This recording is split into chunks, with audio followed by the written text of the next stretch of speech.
अस्सलाम वालेकुम नमस्ते म मुस्कान खातुन। आज म आएको छु कीर्तिपुर वन हस्पिटलमा।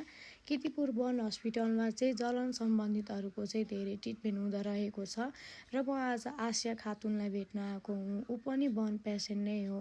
अहिले उसलाई चाहिँ आइसियुमा राखिएको छ। ऊ चाहिँ पेट्रोलले गर्दा 35% चाहिँ बर्न भएको हो र उसको अहिले अवस्था पनि गम्भीर नै रहेको छ भनेर जानकारी पाएँ मैले र उसको फ्यामिलीसँग पनि कुरा गरेँ। फ्यामिलीसँग कुरा गर्दै क्रममा चाहिँ उसको एकदमै डिपली नै बर्न भएको हो र फ्यामिली कन्डिसन पनि एकदम नै कमजोर छ भनेर भन्नुभयो।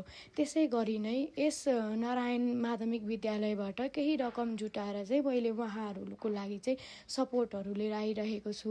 तर पनि यति सपोर्टले मात्रै उहाँहरूलाई पुग्ने रहेनछ। कृपया हजुरहरूले पनि सपोर्ट गर्नुहोला र आसियाको लागि चाहिँ प्रार्थना दुआ गर्नुहोला।